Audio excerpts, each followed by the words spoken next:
Bonjour, bienvenue dans votre journal des associations. Aujourd'hui, nous avons en vidéoconférence comme invitée Madame Thérèse Baïf, présidente du CEVIF, le comité pour l'élimination des violences intrafamiliales. Vous avez été récemment décorée par le chef de l'État Emmanuel Macron en 2019. Vous aviez 99 ans. Vous avez été décorée de l'Ordre national du mérite. C'est bien ça, Madame Thérèse Baïf? C'est bien ça. Effectivement, oui.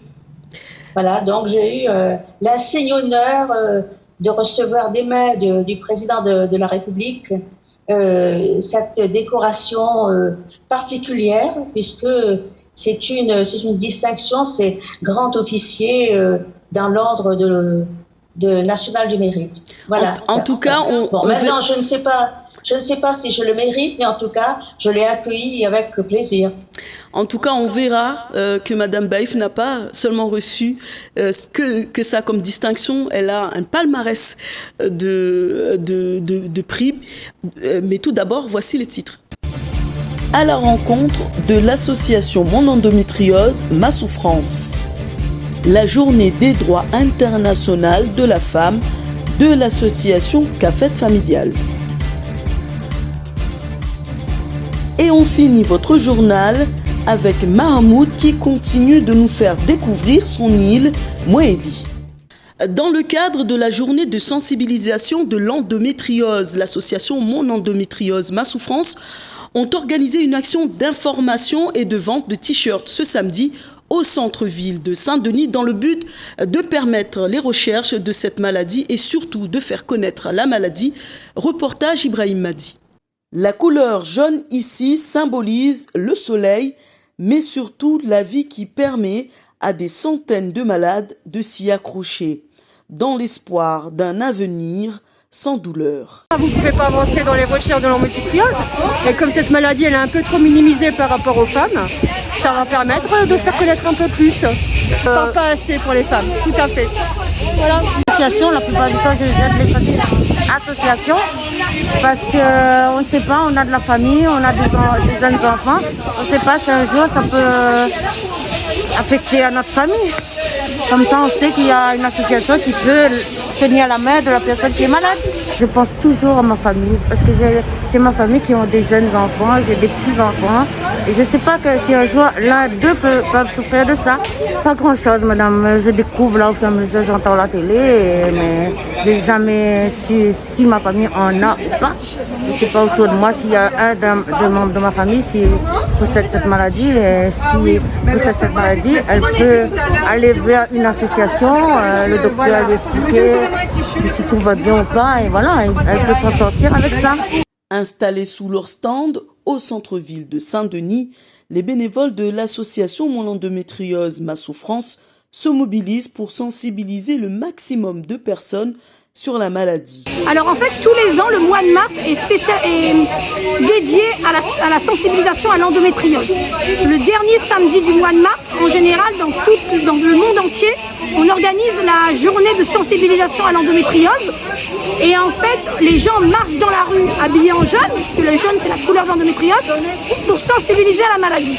Sauf qu'avec le Covid, on n'a pas la possibilité cette année de marcher. Donc en fait, on propose un challenge Jérusalemma où les gens mettent du jaune, font la petite chorégraphie sur Jérusalemma et postent sur notre page et nous on postera directement. En fait, cette maladie, on l'a bien vu là en 10 ans, elle est montée en puissance. Pourquoi? Parce que le fait d'être connu, les gens commencent à se poser des questions quand ils ont des douleurs de règles, quand ils ont des règles abondantes. Et ils vont voir les médecins aussi sont de plus en plus sensibilisés à cette maladie. Et on se rend compte que plus on en parle, plus on libère la parole, plus les gens vont se consulter et vont se rendre compte qu'ils sont atteints de cette maladie et vont être diagnostiqués plus tôt. Le retard de diagnostic actuellement, il est de 7 ans. C'est énorme.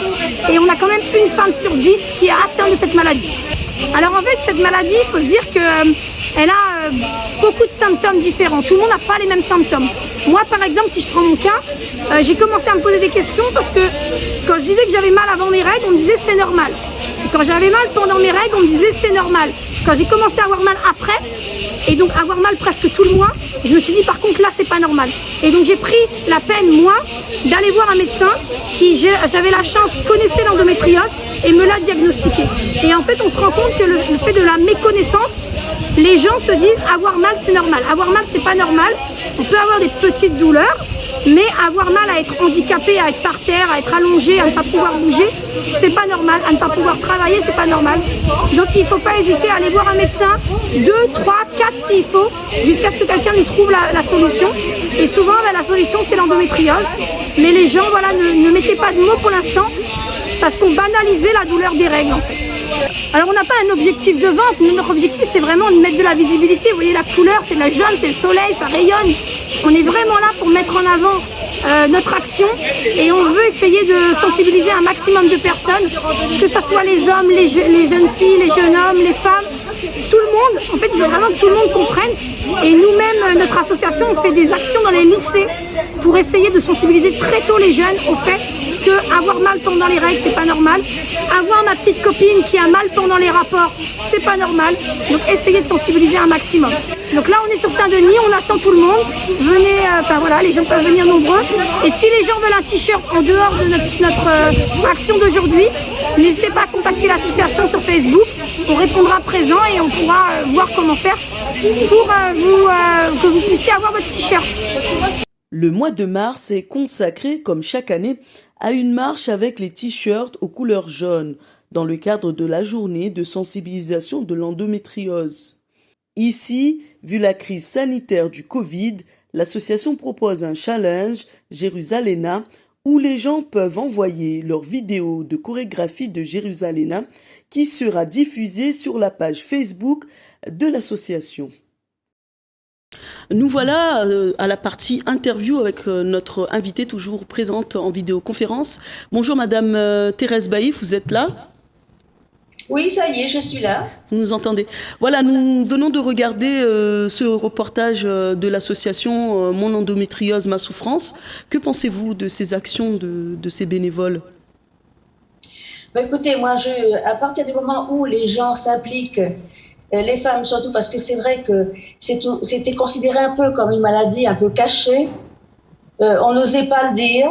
Voilà, parce que voilà, ça faisait partie un petit peu de ce que les femmes devaient supporter et porter, puisque voilà, nous on doit porter un peu toit du monde, et donc on a compris qu'aujourd'hui que c'était malgré tout quelque chose de très très important et qu'il fallait quand même qu'on s'en occupe et que c'était normal que ça soit un peu vulgarisé et de dire bon, c'est pas la peine qu'on se cache. Effectivement, nous sommes des femmes, nous avons des particularités, et parmi ces particularités, et ben celle-là qui, quelquefois, malgré tout, est vraiment extrêmement douloureuse. Voilà. Ce combat fait toujours partie des combats, justement, des femmes qui souhaitent que la femme soit mise aussi sur le même pied d'égalité que les hommes.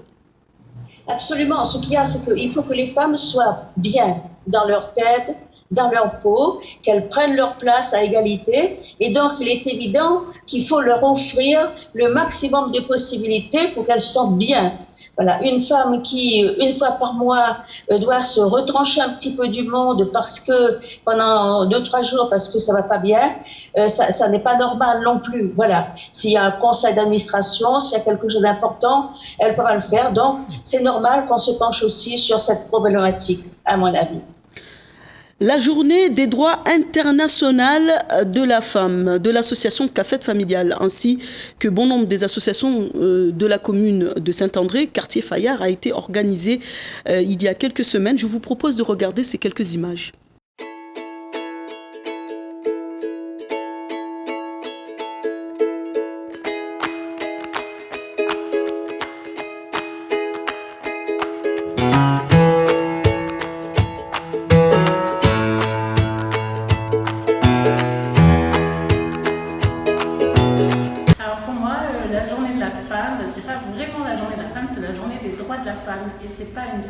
Au contraire, ça nous rappelle vraiment que les femmes sont toujours pas les égaux des hommes.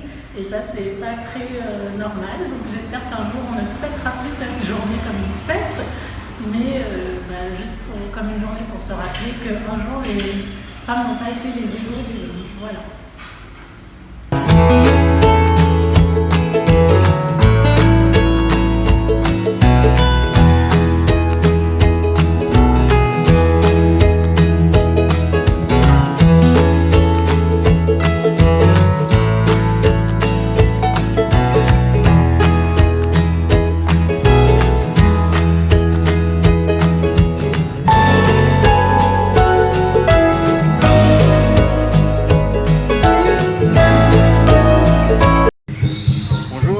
Médiateur social à Café Familial.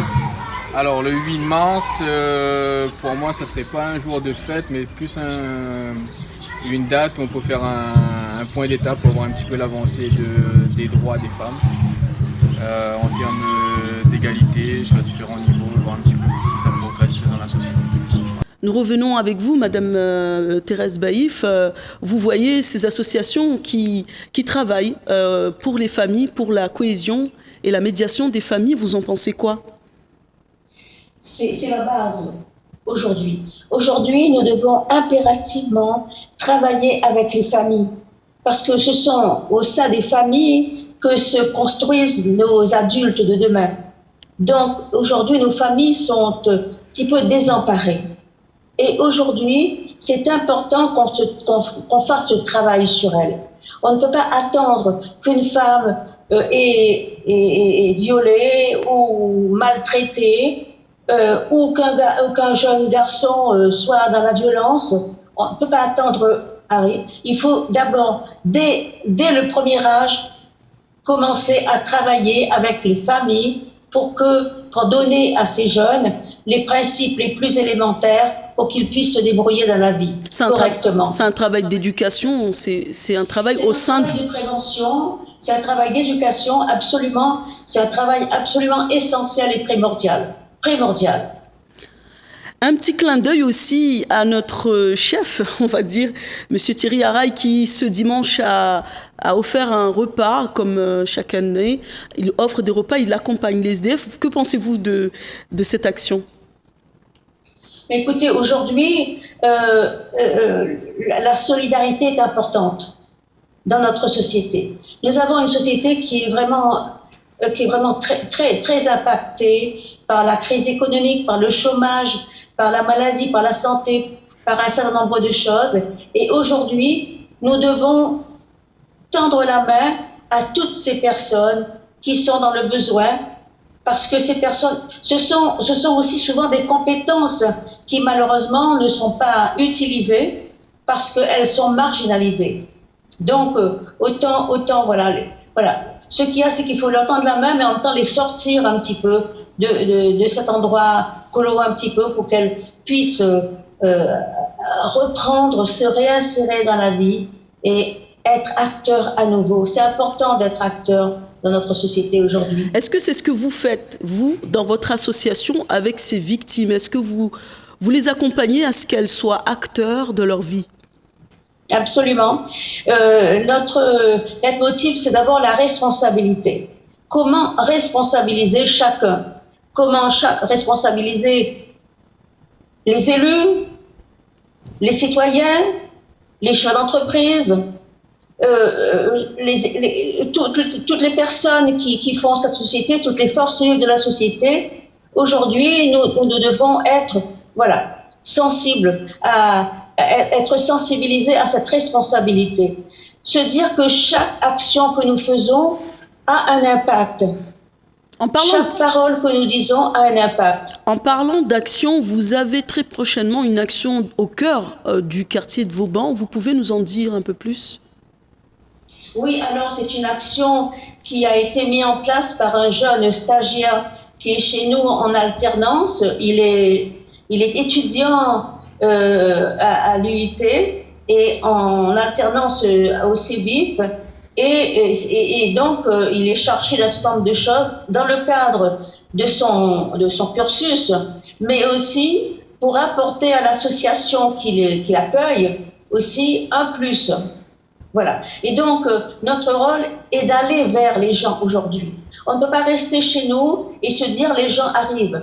Il faut aller vers les gens, se déplacer et aller vers les rencontrer là où ils vivent, là où ils sont, là où sont leurs intérêts ou leurs pôles d'intérêt. Un travail de proximité. C'est un travail de proximité. Est-ce que vous pouvez nous parler justement un peu du parcours de la vie de cette association qui a été ouverte depuis 2008, Madame Thérèse Baïf, dont vous présidez. Depuis quand elle existe cette association? On vient de le dire, 2008, mais depuis, qu'est-ce qu'elle fait? Est-ce que ça évolue? On en est où? Alors, c'est une association qui a été créée effectivement en 2008. C'est un collectif, à l'origine un collectif d'associations, c'est-à-dire de personnes morales, mais de plus en plus ouvert maintenant aux personnes physiques aujourd'hui. Donc notre mission, je ne vais pas trop m'étendre, notre mission aujourd'hui s'organise à partir de 3 axes. Voilà, bien sûr, l'accueil, l'écoute, le suivi, l'accompagnement des violences, des victimes de violences, hein, voilà, que ce soit les femmes, que ce soit aussi d'autres membres de la famille, voilà, mais aussi de faire de l'accompagnement et de la prévention des jeunes, si, parce que c'est ça, c'est l'avenir. Comment préparer l'avenir? Nous, on est en face du présent, il faut essayer d'apporter des aides, mais en même temps, il faut prévenir aussi ce qui va se passer demain. Et ensuite, travailler surtout en collaboration avec un réseau le plus large possible.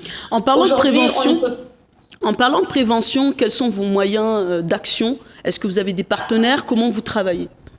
Oui, alors nous avons donc une équipe d'animatrices et d'animateurs qui sont sur le terrain, hein, qui ont été formés, qui ont donc des outils et qui vont directement dans les écoles primaires, dans les collèges, dans les lycées, mais aussi pour des manifestations publiques aussi, par exemple, des séminaires et tout. Donc c'est une prévention quotidienne, je dirais. Le Covid, bien sûr, nous a un petit peu empêchés parce que malheureusement, nous avons à respecter les mesures barrières, on ne peut pas aller. Donc, c'est vrai que depuis que le Covid est là, ça nous a quand même pas mal freiné, mais nous continuons quand même ce travail, même en petit comité, mais nous continuons ce travail.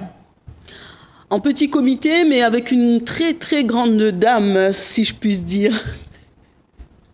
Et bien surtout avec, vous savez, quand on fait de l'association, quand on est engagé, il faut avoir du cœur. Il faut aussi aimer les gens.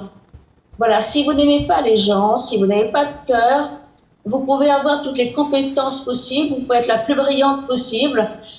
Malheureusement, ça ne marche pas. Moi, ça fait plus de 35 ans que je suis sur le terrain.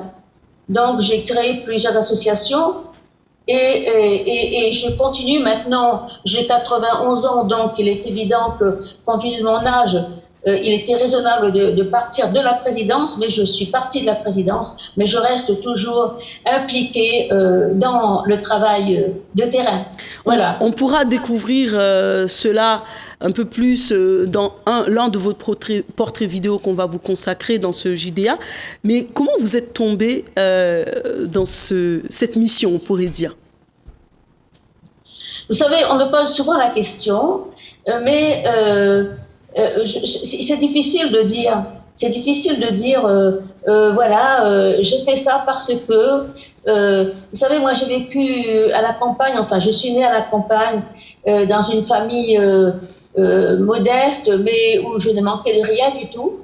Mais nous avons traversé des tas d'épreuves, nous avons traversé les guerres, la misère.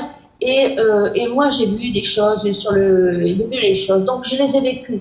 À partir du moment où on a vécu des choses, où on a souffert, où on a vu souffrir, et on a envie d'apporter sa petite pierre. Et donc moi, j'ai eu envie d'apporter ma petite pierre. Et voilà, et si cette petite pierre a permis à construire un petit quelque chose dans cette société, eh ben merci. D'abord, merci, je suis croyante et donc d'abord merci à celui qui m'a permis de continuer à faire ce travail-là jusque-là. et de continuer encore, j'espère encore, pendant quelques années, même si mon temps est compté maintenant. Voilà. C'est plutôt à nous de vous remercier de ce que vous êtes et de ce que vous faites. Madame Thérèse Baïf, est-ce que vous connaissez l'île de Moélie, qui fait partie de l'archipel des Comores? Est-ce que vous connaissez cette île? L'île de Moélie, je ne la connais pas concrètement, mais bien entendu, je m'intéresse à tout ce qui se passe dans l'environnement de l'océan Indien, bien sûr. Alors on va pas tarder à vous faire découvrir ça tout de suite dans ces images. Nous restons dans la région océan Indien et puis nous retrouvons notre ami Mahmoud Ali, cet amoureux de son île Moélie. Je vous laisse avec ces quelques images. Comme l'avait dit tout à l'heure, M. Kadedine, là nous sommes à Mavouna. Il a bien précisé, c'est une localité des pêcheurs où la plupart des personnes vivent grâce à la pêche. Certes, il y a des intellectuels, mais ils ne sont pas nombreux. Comme vous le voyez, là nous sommes au bord de la mer. C'est là où il y a l'entrée des vedettes venant de l'île d'Anjouan, comme vous le voyez. Mais malheureusement, là on est à marée basse. Et comme vous pouvez le voir, là-bas, nous avons sous forme de désert. Vous voyez, forme de désert. Et en fait, c'est l'érosion. Et à côté, là, nous avons c'est un ensemble de cocotiers, mais c'est pour le village. Le village tout entier. En fait, c'est parmi les miracles de l'île de Moélie. Ici, ce que vous voyez en face de vous, ce sont des cocotiers où tout le monde, je dis bien tout le monde du village, peut venir ici. S'abréger, en fait, peut venir ici que quelques-uns pour ses besoins. Voilà. Nous sommes au lac de Bundouni. À côté, tout juste de la localité de Amavouna, comme vous le voyez. C'est une merveille, quoi. C'est une merveille qui regroupe plusieurs miracles à l'intérieur. Vous voyez avec mon compagnon, il est là. Il apprécie, quoi. Voilà. Là, on est à lac Bundouni. Et d'après les histoires, cet lac regorge plusieurs choses. Certains disent qu'il y a au sous-sol, il y a du gaz et qui est enfermé là-dedans. Mais cette hypothèse peut être vraie. Comme tout à l'heure là où nous avons fait la vidéo, cette localité, en fait, c'est juste à quelques mètres d'ici, à 200 ou 300 mètres d'ici. Et c'est là où il y avait eu 3 décès, il y a à peu près 4 ans déjà, des jeunes qui creusaient une latrine traditionnelle. Et malgré ça, à 2 mètres de profondeur, ils ont succombé, ils ont dû suffoquer suite à une gaz qui s'est échappée du sous-sol. Et après ça, ils ont tombé. Et là, nous sommes sur la même région, et d'après plusieurs enquêtes menées, à qui on a demandé des gens du village, de certaines personnes qui se croient géologues, qui nous ont relaté que voilà, cette lac regorge du gaz. De retour sur le plateau avec Madame Thérèse Baïf, notre invitée en vidéoconférence, présidente du comité de l'élimination des violences intrafamiliales. Vous êtes toujours là? Alors, je ne suis plus la présidente, je suis la fondatrice, la présidente d'honneur, et je continue à être une militante de l'association. Mais comme je l'ai dit, à 91 ans, il est important de passer la main à des plus jeunes qui vont prendre les choses en main. Mais en même temps, je reste toujours là, vigilante pour voir un petit peu tout ce qui se passe. Vous êtes malgré tout omniprésente et vous accompagnez la nouvelle présidente qui s'appelle... Non, c'est un nouveau président. Un nouveau, encore mieux. Voilà, donc c'est nouveau pour une association comme la nôtre d'avoir un président. J'ai tenu à le faire parce que j'estime que notre combat ne concerne pas que les femmes, mais concerne aussi les femmes et les hommes. Donc notre président, c'est Frédéric Rousset, voilà, qui est psychologue aussi et qui travaille, qui a son activité professionnelle, et donc je lui souhaite beaucoup de courage et j'essaie de l'encourager en tout cas le plus possible. Voilà. Un nouveau président que nous n'hésiterons pas à inviter ici dans votre JDA. Absolument. J'espère bien. Merci, c'était un honneur pour moi-même de vous recevoir parce que je vous connais et vous avez marqué profondément ma vie de jeune femme. Alors, Madame Thérèse Baïf, je tenais à vous dire merci dans ce JDA et ne changez pas, et vous avez marqué des générations et des générations de femmes comme moi. Merci à vous et merci à tous les téléspectateurs, voilà, et que je leur souhaite une excellente journée et surtout prenez soin de votre santé. Merci à vous, restez encore longtemps sur cette terre avec nous. Voilà, nous sommes arrivés à la fin de cette édition très spéciale pour vous tous, nous, les femmes, et aussi tous les téléspectateurs du JDA et de Télé Créole. Merci à la régie, merci de nous avoir suivis. À la semaine prochaine.